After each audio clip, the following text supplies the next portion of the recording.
아멘. 시편 63편 말씀을 보시겠습니다. 하나님이여 주는 나의 하나님이시라.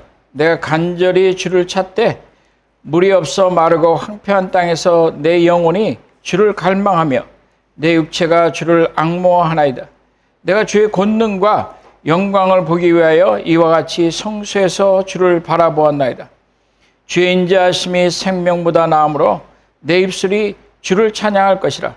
이러므로 나의 평생에 주를 송축하며 주의 이름으로 말미암아 나의 손을 들리이다. 오늘 이 말씀 보면 주의 인자하심이 생명보다 나으므로 라고 다윗이 고백하는 것을 볼 수 있어요. 다윗은 지금 광야 가운데 있으면서 어려움 속에서 인생을 지나왔던 사람이에요. 그는 하나님이 불러주셔서 나오기는 했지만 그가 평생을 통해서 짊어지고 갔던 그 짐은 굉장히 무거웠던 거예요. 밖에 나가서 형들처럼 전쟁 놀이는 못하는데 그 양떼와 가축들을 곰과 사자로부터 자기가 지켜야 되고, 그리고 아무도 없는 그런 가운데서도 하나님을 찾았던 다윗이에요. 그리고 그가 골리앗을 상대로 싸웠고, 그리고 사람들이 그를 인정했을 때 바로 그는 광야로 사울에게 쫓겨서 도망쳐서 오랜 세월을 거기서 지내는 것을 볼 수 있어요. 왕이 됐을 때도 그는 끊임없이 전쟁을 나갔어요. 전쟁을 나가서 많은 사람들을 죽였어요. 오직 많이 죽였으면 하나님 앞에 성전을 짓고 싶은데도 하나님 뭐라고 말씀하시냐면 너는 질 수 없다고 얘기하죠. 왜 그러냐면 너의 손에는 피가 가득하다고 말씀하시는 거예요. 그만큼 그의 삶은 힘들었던 삶이죠.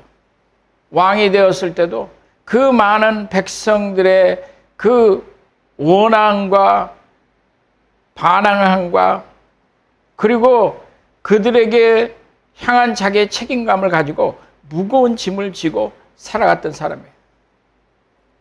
이런 어려운 가운데서 아마 누가 그래서 삶에 대해서, 생애에 대해서, 생명이 무엇이냐는 것에 대해서 의문이 있었다면 아마 다윗이 그런 의문이 있지 않았을까 그런 생각을 해요. 왜 나는 세상 가운데 났고 이렇게 계속해서 많은 짐을 싣고 가야 되는가? 물론 자기가 잘못할 때도 있었어요. 자기가 잘했을 때도 있었어요. 하지만 그 모든 것이 나중에 생각해 보면 너무나 무거운 짐이 되었던 거예요.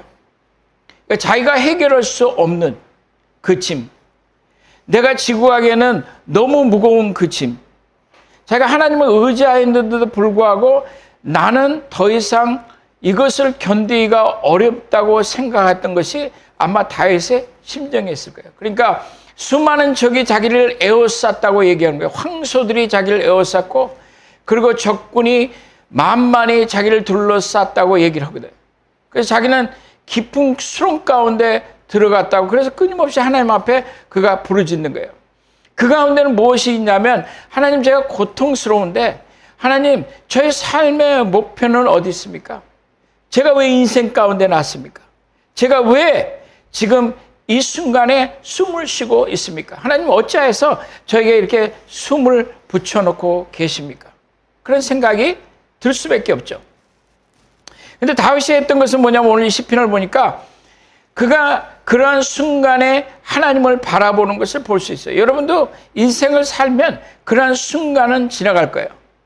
아마 다윗과 같이 그렇게 험한 삶은 살지 못해도 나름대로 맡겨진 것 가운데 그릇으로 보면 내게 어떻게 생각하면 다윗보다 더 큰 내가 짊어지기 힘든 그런 삶을 살아가고 있을 거예요.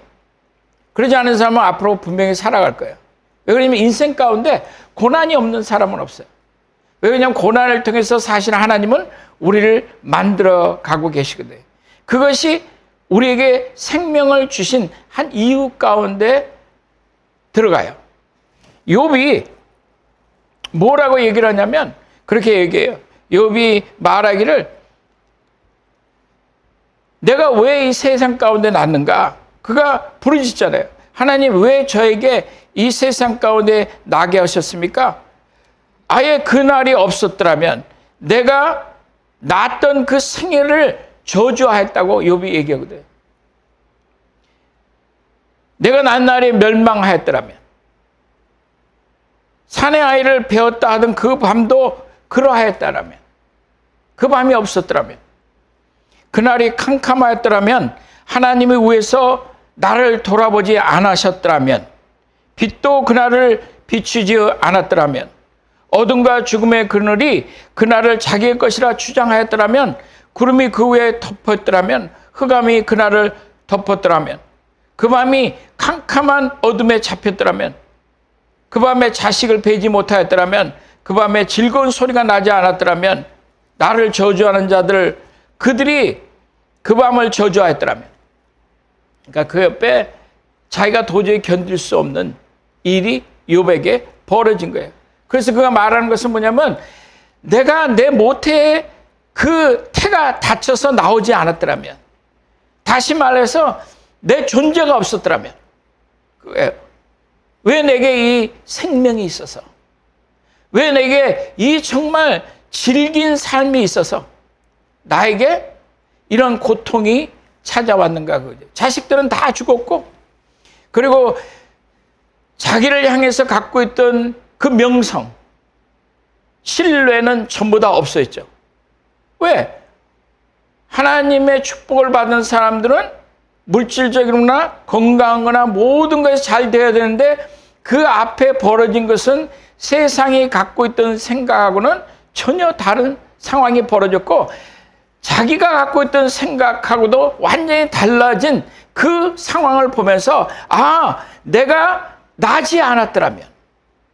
요즘에 청소년들 얘기를 들어보면 그렇게 얘기를 해요. 내가 그냥 나지 않았으면 좋겠어. 그냥 내 존재가 없으면 좋겠어요. 몇 년 살지 않았는데 벌써 그들 안에는 내 삶이 너무 답답하다고 여기는 거예요. 너무 공허하다고 여기고, 이것이 삶의 의미인가? 이렇게 살다가, 그리고 결혼해서, 그리고 그것도 잘 되지 않아서, 그거 잘 된다 하더라도 과연 이 짧은 인생을 살아가면서 왜 나는 생각해보면 행복했던 그 날은 별로 되지 않고 잠깐 반딧불같이 비치고 나머지 날들은 전부 다 내게 어두움을 선사했는가? 나는 왜 이렇게 어둠 가운데, 어려움 가운데, 그것이 내 잘못이 됐던, 다른 사람이 잘못됐던, 왜 하나님이 내게 생명을 허락하셔서 왜 나로 이것을 살아가게 하시면서 이 고난을 지나가게 하시는가? 사람들은 생각을 해요. 그래서 나에게는 평온도 없고 안일도 없고 휴식도 없고 다만 불안함만 있다고 사람들은 생각하죠. 그래서 사람들은 삶의 그 의미를 찾기 위해서 주위에서 말하는 그 돈에 벌면, 돈이 많아지면, 아, 이러면 내가 행복해질 수 있겠구나 하고 돈을 찾았는데 잘 벌어지지도 않지만 그 돈이 온다 해도 그렇게 행복하진 않아요. 사람들이 나를 쳐다볼 때 나를 쳐다보는 것이 아니라 그 돈을 통해서 나를 쳐다보는 것을 보면서 어떤 때는 구역질이 나는 거예요. 그리고 어떤 사람들은 은행 잔고에 돈이 떨어지기 시작하면, 아, 내 인생은 이제 사업에 실패하고 내 인생은 더 이상 소망이 없어 하고, 주식이 떨어지면 한강에서 투신 자살을 하는 게 늘어나거든. 그러니까 그들의 생명은 돈이 더 중요한 거죠. 이 돈이 나의 생명을 잠식해 온 거거든. 어떤 사람들은 권력을 통해서 자기의 삶의 의미를 찾기를 원하거든. 정치인들을 보면 무슨 짓을 해서라도 자기들이 그 권력을 잡아보고 싶거든. 정말 비굴하게 짝이 없는, 정말 비겁하게 짝이 없는 모습을 보인다 할지라도 그것이 상관이 없네. 내 권력만 잡으면 되는 거거든. 거기에 공의도 필요 없고, 거기에는 정직함도 필요 없고, 그냥 내가 권력을 잡으면 다 모든 문제가 해결될 거라고 생각하고, 수많은 사람이 그 대통령이라는 그 한 자리를 위해서 가는데 대통령 자신도 공고하였거든. 다윗이 공고하였거든. 그 자리가 내가 어떤 자리인지를 모르고 밖에서 주는 것으로 인해서 내 생명의 의미를 찾는 거거든. 젊은 아이들을 보면 그 로맨틱한 사랑을 찾아가는 거 아니에요. 내게 로맨스를 주고 나를 기쁘게 해주고 나의 감각에 좋은 것을 선사하면 그것이 마약이 됐든 성적인 문제가 됐든 어떤 것이 됐더라도 나는 그것을 사랑으로 생각하고 살아갔는데 그것이 깨지는 그 순간에 그들은 왜 내가 존재하는가 생각하는 거죠. 다시 말해서 내가 갖고 있는 세상이 갖고 있는 그 로맨스가 세상이 갖고 있는 그 이데올로지가 나의 생을 점령해 오는 거거든. 그래서 우리는 밖에서 내 외부에서 나에게 영향을 주는 것으로 인해서 나는 내 삶의 의미를 잊어버리는 거예요. 내 안에 있는 의미의 그 존재의 의미가 중요한 것이 아니고 밖에서부터 들어오는 것들이 나를 잠식해 오는 것을 볼 수 있는 거예요. 다시 말해서 세상에 있는 것이 나의 생명보다 더 중요하게 여겨지는 거예요.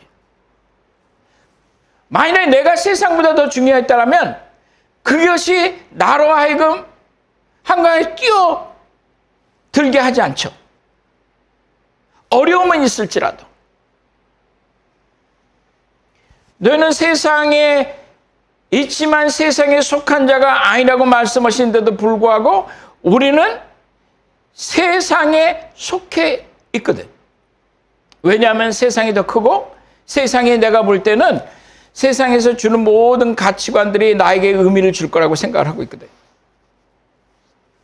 저희 아내가 오늘 차를 타고 가는데 한 스토리를 얘기를 해주는 거예요.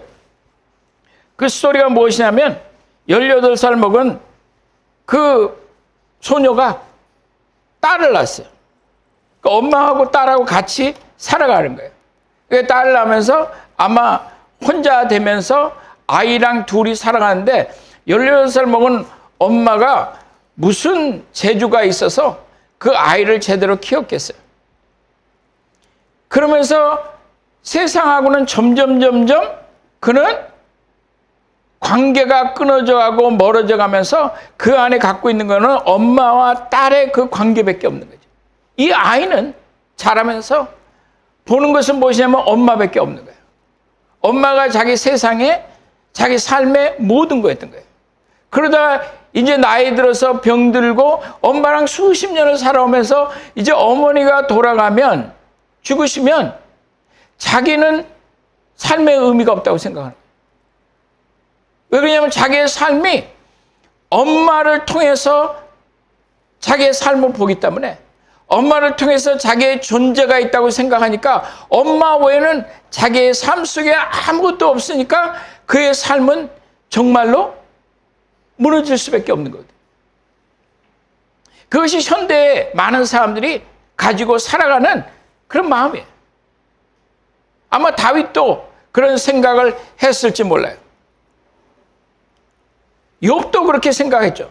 근데 욥의 이 욥기를 읽어보면 이게 바뀌는 과정이 있어요. 그것은 무엇이냐면 욥이 처음에는 나의 난나를 저주했잖아요. 내가 어머니의 그 태에서 나오지 않았으면 좋았을 뻔. 그러니까 자기의 존재를 부인하는 거 아니에요. 그런데 성경은 뭘 얘기를 하냐면 하나님이 사탄에게 무엇이라고 얘기하냐면 너 욥을 봤냐? 욥처럼 의로운 자가 없었다고 얘기를 하거든. 지면의 욥처럼 의로운 자가 없었다. 근데 그 욥의 입에서 나오는 말이 무엇이었냐면 그 극심한 고통 가운데 들어갔을 때 그 의로운 욥이 말하기를 내 존재가 없었으면 좋겠다는 거예요. 이 상처가 너무 크다는 거거든. 이 삶의 무게가 너무 무겁다는 거거든. 가장 의로운 자가. 근데 그 시간이 지나가면서 욥이 그 고통 가운데서 이 톤이 바뀌는 것을 볼 수 있어요. 뭐라고 얘기했냐면 욥기 13장에 그가 나를 죽이실지라도 나는 그를 신뢰하리라. Though he slay me, yet will I trust him. 그가 나를 죽이실지라도 나는 그를 신뢰하리라. 공의롭다고 생각했던 욥이 보통 쉽게 얘기하면 보통 많은 크리스찬들보다 아주 뛰어났던 크리스찬일 수 있는 거예요. 다른 사람이 봤을 때는 대단한 사람이라고 생각했을 거 아니에요. 그 욥이 고통 가운데서 그 극심한 고통 가운데서 그가 나의 태가 나를 낳았던 그 태가 닫아졌더라면 한 그 욥이 그 시간을 지나가면서 이제 뭐라고 얘기했냐면 그렇습니다. 하나님 저를 죽이실지라도 저는 하나님을 신뢰합니다. 그러니까 그 고통에서 자기가 무엇을 보기 시작하냐면 하나님을 보기 시작하는 거예요. 그 눈을 들어서 하나님을 보기 시작하는 그것이 이 말씀이에요. 그리고 말하기를 좀 더 가서 뭐라고 얘기했냐면 내 가죽이 벗김을 당한 뒤에도 사탄이 그래 skin for skin 가죽이라고 얘기하잖아요. 그 가죽을 벗기면 그러면 그가 하나님을 당연히 그가 하나님을 부인할 것이다 얘기를 할 때 이 욥이 지금 얘기하는 것은 뭐냐면 그 피부가 고름과 그 고통 속에서 기아장으로 그걸 긁는 거 아니에요. 그러니까 피부가 전부 다 벗겨질 정도로 자기가 긁는 거거든. 견딜 수가 없으니까. 그때 뭐라고 욥이 얘기했냐면 내 가죽이 벗겨짐을 당한 뒤에도 내가 육체로부터 하나님을 보리이다 얘기를 하거든. 그러니까 내 육체가 드러났다는 거거든. 가죽이 벗겨지고 그것을 누가 하는 거야? 욥이 자신이 하는 거야. 사탄이 충동을 하고 사탄이 좋지만 욥이 그것을 벗겨지는 걸 보면 그 육체 가운데서 내가 하나님을 본다고 얘기를 하는 거거든. 그러고 나서 욥기 38장, 39장, 40장, 41장에 보면 하나님이 자기 자신이 누군지를 하나님이 누구신지를 욥에게 나타내 보이시는 거예요. 거기서 욥의 문제는 해결이 되는 거예요. 다시 말해서 우리의 크리스찬의 삶이 하나님을 안다고 말하는 우리의 삶 가운데서 이 생애 가운데서 살아가면서 우리는 아직 하나님을 배우지 못한 거예요. 그가 누군지를 모르는 거죠. 왜냐하면 우리의 신앙의 중심에는 우리가 있는 거예요. 내가 행복하고 내가 잘되고 내가 축복을 받고 하나님이 나의 모든 문제를 해결하여 주시는 God is good. 그것이 하나님 자체가 하나님이 그분이 좋으신 분이라는 그 뜻보다는 하나님이 좋은 하나님이라는 것은 나에게 좋은 걸 줬기 때문에 좋은 거지. 되게 컨디션한 거예요. 하나님이 좋으신 아버지라는 것은 그것은 언컨디셔널한 거거든. 하나님 존재가 좋으신 것이지 나에게 무엇을 더 줬고 안 줘서 그거에 따라서 하나님이 좋아졌다 안 좋아졌다 하는 것이 아니라고 말씀하시는 거거든. 근데 그런 신앙을 가졌던 사람들이 우유만 마시던 사람들에게 하나님의 말씀이 오시기 시작하는 거예요. 하나님 말씀이라는 건 뭐냐면 하나님이 누구신지를 그가 보여주시는 것이거든. 그러니까 하나님을 배워가기 시작하는 거거든.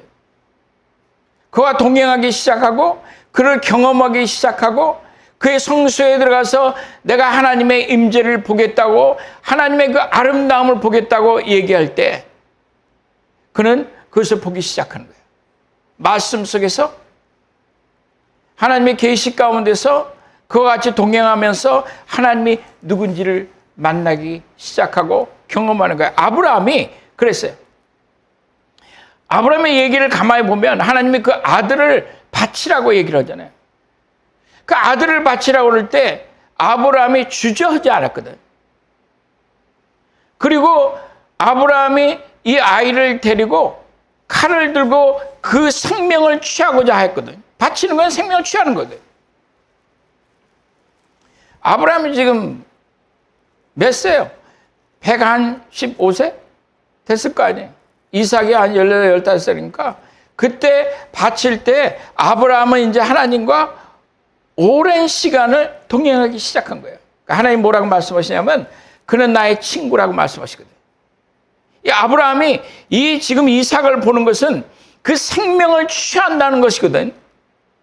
근데 생명을 취하는데도 불구하고 지금 그의 생각에는 무엇이냐면 하나님을 아는 거거든. 그래서 히브리서에 뭐라고 얘기하냐면 아브라함은 시험을 받을 때 믿음으로 이삭을 드렸으니 그는 약속들을 받은 자로 돼 그 외아들을 드렸느니라.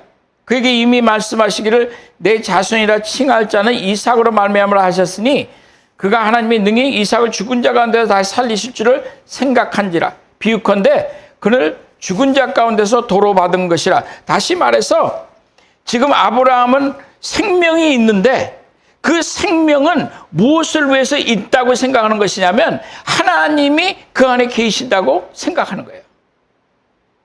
그러니까 아브라함의 눈에 볼 때는 자기의 생명보다도 귀하게 느끼는 그 아들 이삭의 생명을 취할 때는 그는 하나님에 대한 그 신뢰가, 그 믿음이 그 생명보다 더 귀했던 거예요. 이것을 지금 다윗이 얘기하고 있는 거거든.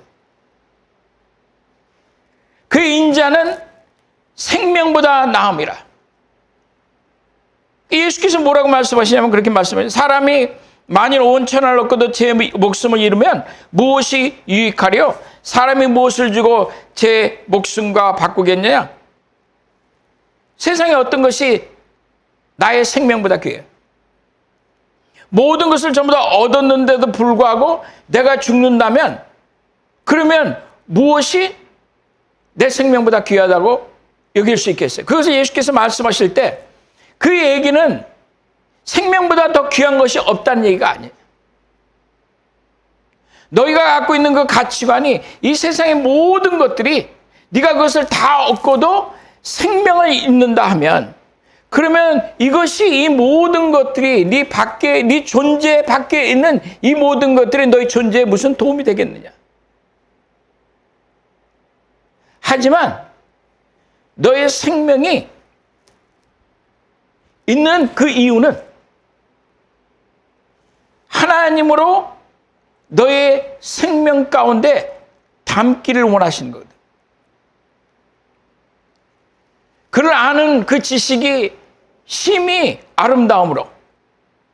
이 다윗이 지금 얘기하는 것은 무엇이냐면 내가 하나님을 경험했는데 내가 살아보니까 이 생명이 있는 이유를 발견하기 시작하는 거거든. 그전에는 내가 이 생명이 내가 숨쉬고 있는 내 숨결이 있는 순간마다 내가 나의 원하는 길로 갔을지 몰라도 내가 계획한 것을 가지고 청년이여 소년이여 꿈을 펼쳐라 해서 이 생명이 나의 꿈을 펼치고 내가 필요한 것을 하나님이 공급해 주는 것으로 생각했는데 시간이 가면서 느끼는 것은 경험하는 것은 무엇이냐면 하나님을 내가 만나고 경험하고 그와 같이 걸어가고 그 모든 상황 가운데서 그가 내게 베푸신 그 모든 순간들을 보면서 내 생명은 내 존재는 하나님을 알기 위해서 있는 거구나 하고 그가 깨닫기 시작하는 거예요.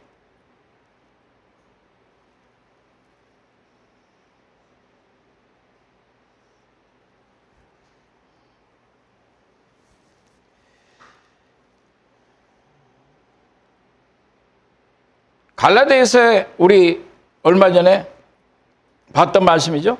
내가 그리스도와 함께 십자가에 못 박혔나니 그런즉 이제는 내가 산 것이 아니요 오직 내 안에 그리스도께서 사신 것이라. 이제 내가 육체 가운데 사는 것은 나를 사랑하사 나를 위하여 자기 자신을 버리신 하나님의 아들을 믿는 믿음 안에서 사는 것이라. 이건 바울이 얘기하는 것은 뭐예요? 내가 이 육체 가운데 사는 것은 내게 주어진 이 생명은 나를 위해서 사는 것이 아니고 지금 나를 사랑하사 나를 위하여 자기 자신을 버리신 하나님의 아들을 믿는 믿음 안에서 사는 것이라고 얘기하는 거 아니에요. 다시 말해서 바울이 얘기하는 것은 뭐냐면 이 질그릇 가운데 보배를 담았다고 얘기를 하잖아요. 질그릇은 뭐야? 내 육체 가운데 예수 그리스도를 담았다는 거거든. 그것이 내게는 신묘마치 큰 거예요. 그것처럼 귀한 것이 없다고 지금 사도 바울이 얘기하는 거예요. 내가 살아가는 것은 내 생명은 이제는 더 이상 나를 위해서 살아가는 것이 아니요 내게 이 삶을 허락하신 그 하나님을 알아가는 데서 있다고 얘기를 하는 거거든. 현대가 우리들에게 가르치는 것은 그런 가르침을 하질 않아요. 예수를 만나서 무엇인가 얻기를 바라는 거 아니에요. 우리는 그렇게 배웠거든. 평생을 수십 년을 사람들은 그렇게 배우고 그것이 옳다고 생각하고 기도할 때도 주여 주여 주여 하고 하나님으로부터 받기도 하고 그래서 귀신을 쫓아내기도 하는데 예수께서 말씀하시기를 나는 너를 알지 못한다고 말씀하시거든요.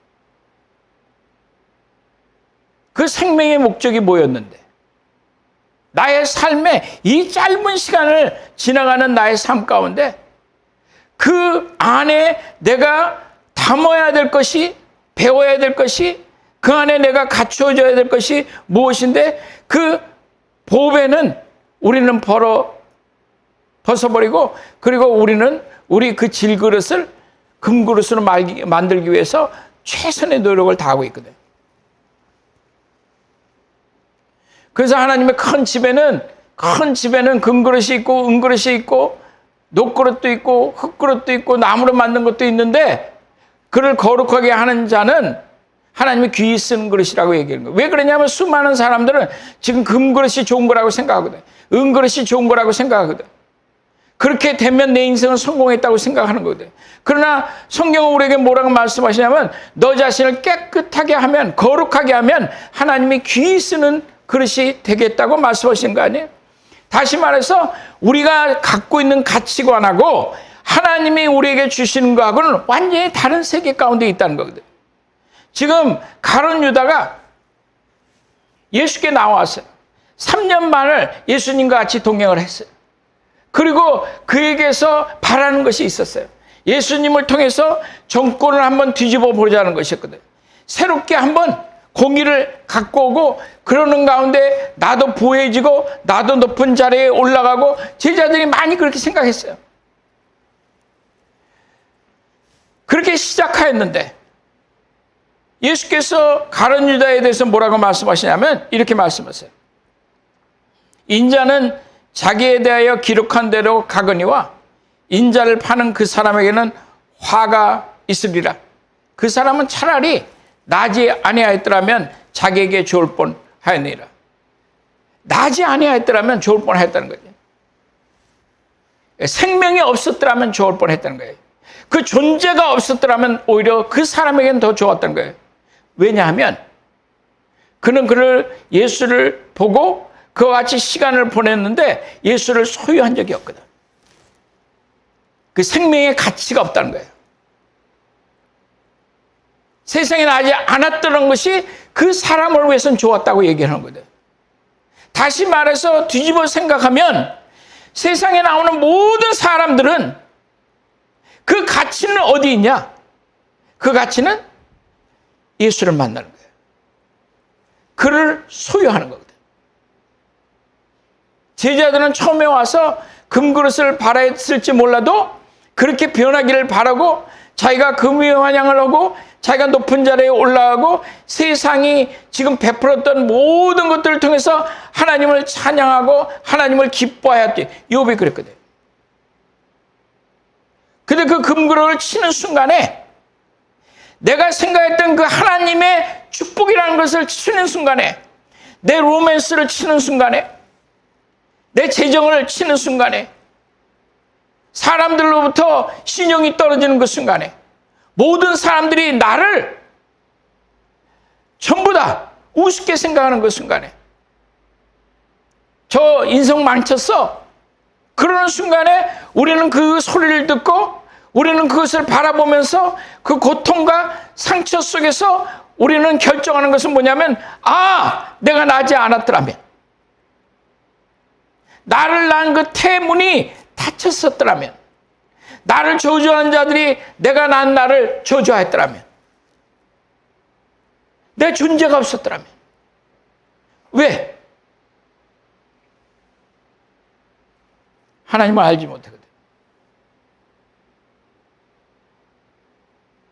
다윗이 무엇이라고 얘기를 하냐면,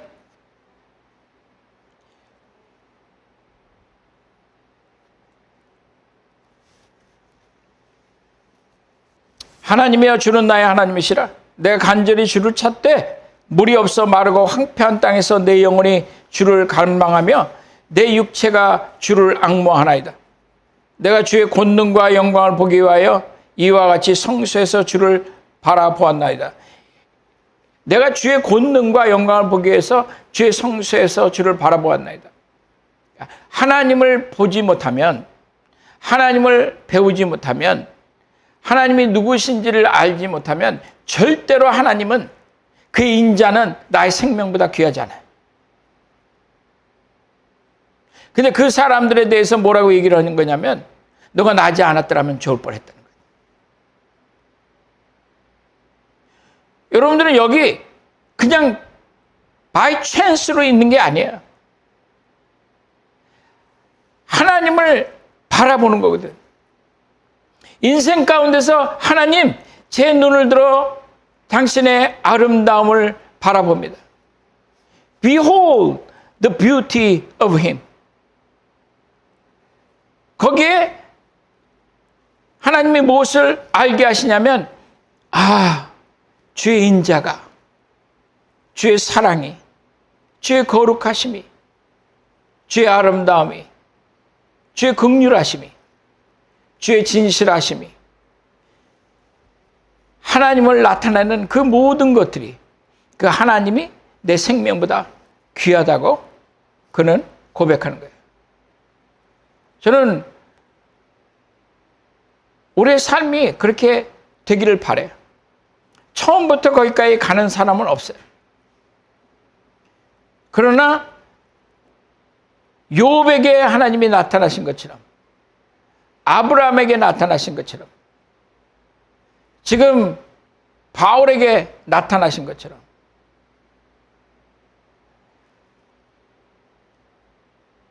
다윗에게 나타나신 것처럼, 그 주의 인자는 생명보다 귀하다고 말하는 우리의 삶이 되시기를 바랍니다.